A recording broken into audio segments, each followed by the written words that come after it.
Let's talk about the things that would stop me ever buying a watch, the deal breakers.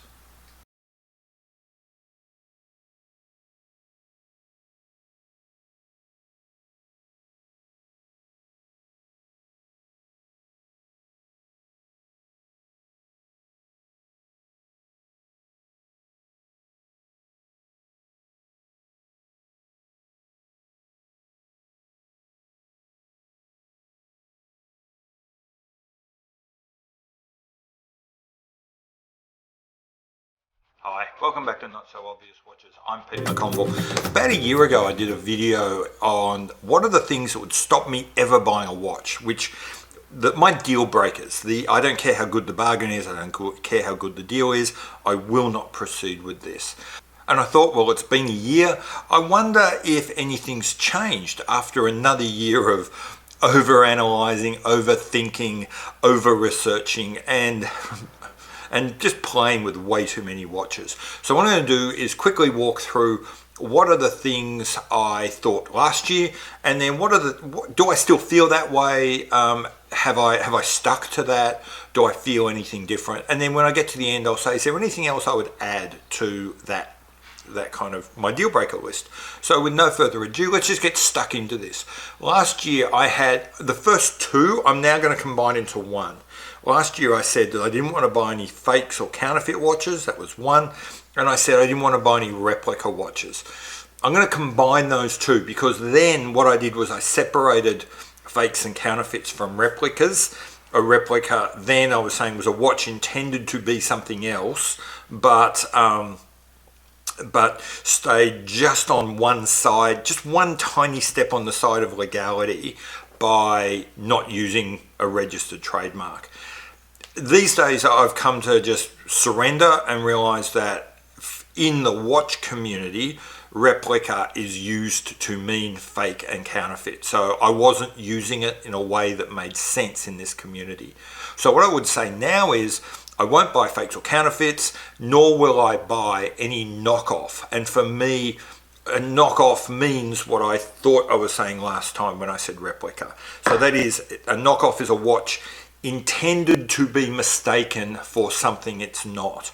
So like a Parnas or a Pagani design, which is intended to be mistaken for a Rolex, is for me a knockoff. So it's not something I wanted to buy then, and it's not really something I'm really interested in owning myself now.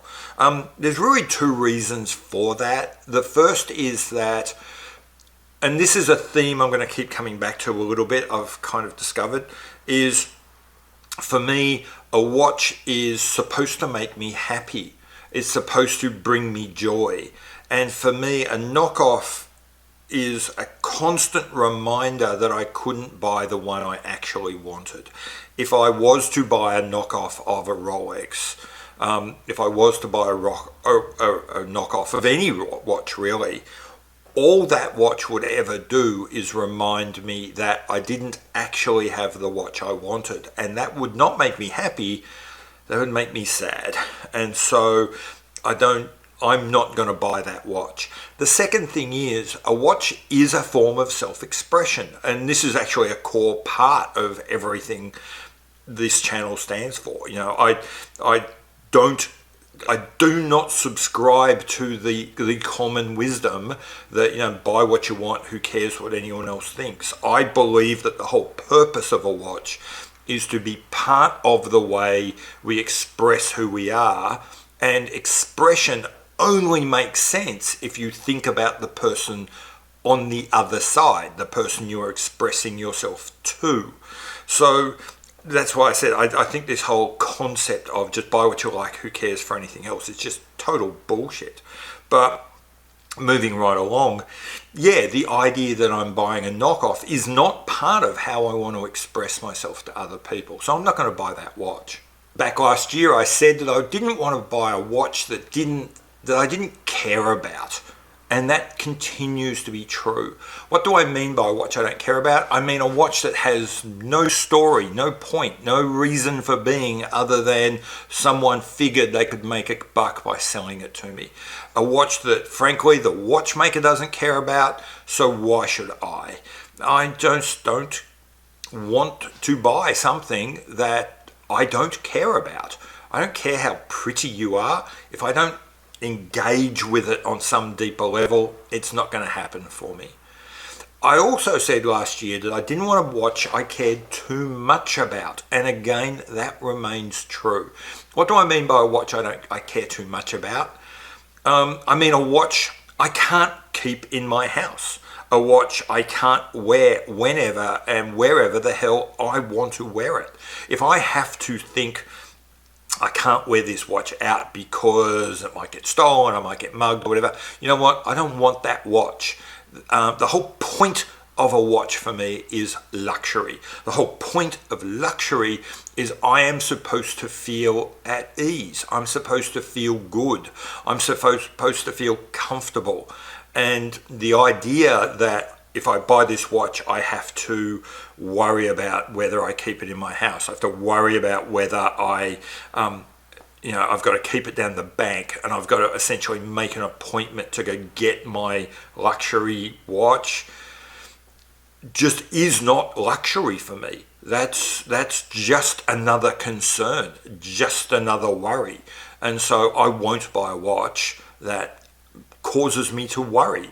Wouldn't buy it 12 months ago, won't buy it now. So that's remained unchanged. So those are sort of bigger philosophical things. The next couple are much pissier, much more specific to watches, to individual watch pieces, and probably a little less serious. So the first is moon phases. I'm not a moon phase kind of guy. I said this last year, and someone said, yeah, I'm much more of a salt and vinegar chips kind of guy. That's absolutely true. I'm rough and ready and a bit scrubby around the edges. Yeah, I'm working from home and very happy to lounge around in my hoodie and not shaving. So the idea that I understand and I even appreciate the romance of a moon phase. I don't dislike it as a complication. It's just not me. And so I'm not going to buy a watch that's got a moon phase. Moving on, last year I said that I would not buy any watch with a date magnifier or any kind of Cyclops lens. That remains almost entirely true. Slight modification. Last year when I said that, I didn't even realize there was such a thing as an integrated Cyclops lens or a date magnifier under the crystal instead of stuck on the top like some sort of crystal carbuncle. So I have found myself looking at, say, Chopard Mille, which has a really elegantly integrated interior Cyclops. I could possibly do that. I've edged towards buying one of those. I kind of moved away with it a bit, but I could see myself going there. But the anal wart that is the external date window, the external date magnifier, that, as I said, crystal carbuncle, I'm not ever going to buy one. No. Hate it. Just no. Just never. Last year I said I wouldn't ever even consider a watch with an open heart, and that continues to be true. An open heart to me is just kind of a halfway house to nowhere.